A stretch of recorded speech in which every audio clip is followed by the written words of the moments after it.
Amigo e amiga, sejam todos mais uma vez muito bem-vindos ao canal Política em Foco com Gedemias. Muito obrigado por vocês estarem aqui. O ataque às sedes dos três poderes em Brasília é uma verdadeira mancha na nossa história. Porque esses patriotas que diziam que estavam saindo em defesa do Brasil promoveram verdadeiras cenas de horror. O que vimos foi uma depredação do patrimônio histórico. Tinha ali, na sede dos três poderes, tinham peças históricas, de histórias do Brasil, que eles acabaram, destruíram. E tudo isso tinha um objetivo, qual? Derrubar do poder um presidente democraticamente eleito. Ou seja, eles queriam dar um golpe de Estado. E o que eu gostaria de conversar com vocês aqui hoje é: o que é que a gente aprende com 8 de janeiro de 2023? Quais são as lições? O que vem à tona? Porque quando acontece um episódio dessa natureza, nós temos que tirar lições disso. Por quê? Porque tirando lições disso, a gente vai evitar que futuramente algo desse tipo volte a acontecer. Então eu gostaria aqui de falar para vocês 5 lições que a gente poderia tirar desses ataques do 8 de janeiro. A primeira lição: a gente não pode permitir que líderes à imagem de Bolsonaro nunca mais volte ao poder. Porque, minha gente, Bolsonaro foi um deputado de 1991 a 2018, ou seja, ele passou 27 anos como um político. E Bolsonaro, de 170 projetos, ele aprovou 2. Ou seja, uma pessoa quase que insignificante para a política. Porque Bolsonaro não apareceu para o cenário político por causa de projetos que ele aprovou. Bolsonaro apareceu para o cenário político diante as coisas e as besteiras que ele dizia. E se você pegar a história, Bolsonaro atacando as instituições, eu não estou falando de hoje, lá dos primórdios, atacando mulheres, negros. Então, era um homem que vinha dizendo barbaridades. E a gente não se deu conta de que pessoas que vão repetindo as coisas que Bolsonaro dizia, mais cedo ou mais tarde ele ia ter adesão. E aí não percebemos que se esse homem ascendesse ao poder como ascendeu, ele traria desgraça ao Brasil. E que esse episódio que acontece lá em 8 de janeiro tem a ver com a ascensão desse homem. Em segundo lugar, eu gostaria de deixar para vocês aqui: não podemos anistiar Bolsonaro e todos os participantes desse crime. Provavelmente vai cair no colo de Bolsonaro. Ele vai ser considerado culpado por esses crimes. Mediante as investigações, é claro, a gente não pode afirmar aqui ainda que foi ele, porque estamos ainda em investigação. E o que nós não podemos permitir é que isso saia impune. Eu vi por aí muita gente da ala bolsonarista defendendo anistia, queriam fazer até uma lei para que não. Anistiar, como disse o Lula nesse ato do 8 de janeiro de 24, em favor da democracia, é abrir brecha para que eles voltem a realizar esse tipo de crime. Então a segunda coisa que eu deixo para vocês aqui é: se queremos que líderes à imagem de Bolsonaro nunca mais voltem à tona, não podemos anistiar. O que temos que fazer? Punir essa gente com todo rigor da lei. Os mandantes, os autores, os coautores, todos que tramaram e que participaram dessa ação visando um golpe de Estado. Então, não podemos permitir. Terceira coisa: temos que fortalecer a nossa democracia, fortalecendo as instituições. Porque o que percebemos foi Bolsonaro tentando, ao longo do seu mandato, destruir as instituições brasileiras. Ele queria cupinizar, ele queria destruir, ele queria acabar. Não foi à toa que Bolsonaro, ele atacou o sistema eleitoral, atacou as urnas eletrônicas, ele atacou o Supremo Tribunal, ele atacou o Congresso, ele atacou tudo que ele pôde fazer para tentar destruir as instituições, ele fez.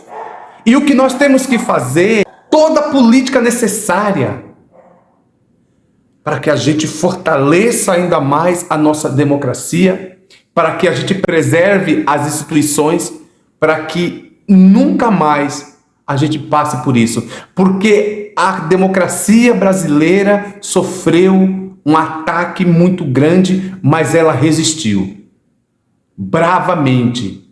E as instituições mostraram para Bolsonaro e todos aqueles que queriam destruí-la de que ela é forte. A quarta coisa, depois do 8 de janeiro, quando começaram as prisões, veio a discussão sobre o sistema prisional brasileiro. O que a gente percebeu ao longo de todos os anos era uma extrema-direita, uma classe média alta, defendendo cada vez punições mais severas para as pessoas que estavam presas. Mas é bom que se diga aqui, o sistema prisional hoje, para vocês terem ideia do que eu estou falando, tem 661 mil pessoas presas. E as prisões têm cor. As prisões têm classe. E quem são essas pessoas que estão presas? A maioria são negros e pobres. E nunca uma discussão sobre o sistema prisional brasileiro foi trazida à tona. Até que quando esses patriotas foram presos, que eles viram que tipo de sistema prisional nós temos no Brasil. Quando viram má alimentação, um dos patriotas reclamou dizendo que a comida é ruim, que eles passavam sede, passavam fome e que são celas muito cheias. Aí sim veio a discussão sobre o sistema prisional. Foi só quando alguém das classes mais altas experimentou o que eram as cadeias brasileiras que eles vieram com essa discussão à tona. Mas que bom, porque podemos hoje pelo menos discutir, porque muitos deles agora estão defendendo com unhas e dentes os direitos humanos. Você sabe por quê, meu amigo? Porque não há um país no mundo que dê certo quando você trata mal o seu preso. Você sabe por quê? Porque quando um ser humano é preso, a lei tira dele aquilo que lhe custa mais caro, que é a sua liberdade. Mas alguém tira a sua liberdade, mas em troca haja uma recuperação, para que você se recupere, para que você seja reintegrado à sociedade. Mas quando você não cuida direito do seu preso, você não recupera.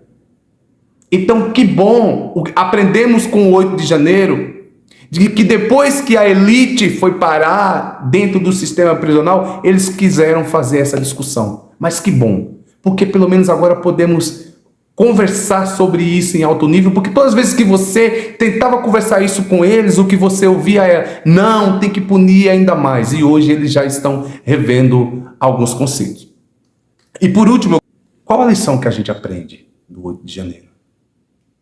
Que Bolsonaro e todos esses que participaram desse ato golpista devem ser jogados na lata do lixo da história. Eu espero um dia gravar um vídeo no meu canal e que a gente não pronuncie mais a palavra Bolsonaro. Bolsonaro não trouxe nada de bom para o Brasil, para a nossa política. A discussão científica foi pelo ralo.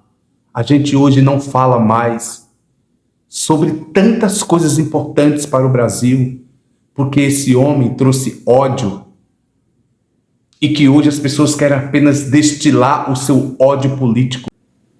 E a gente se vê obrigado a vir aqui e falar de Bolsonaro, porque ele continua à solta, dizendo as barbaridades, as besteiras.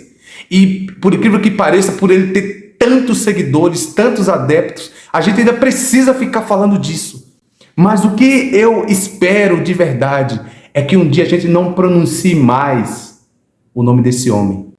Porque só assim a gente vai voltar a falar no Brasil de democracia, de direitos humanos, economia, e que um dia a gente venha aqui falar de política e de políticos que realmente, e nem importa o lado do político. Não importa se o político é de direita, se o político é de centro ou se o político é de esquerda. O que importa é que ele tenha boas ideias para o nosso Brasil. Tá bom, gente? É isso que eu gostaria de deixar aqui com vocês. Desde já eu peço a todos vocês que vocês contribuam com o meu trabalho. Se inscreva no canal, deixe o seu like, deixe os seus comentários, ative o sininho, compartilhe esse vídeo, tá bom? Um abraço a todos vocês. Muito obrigado.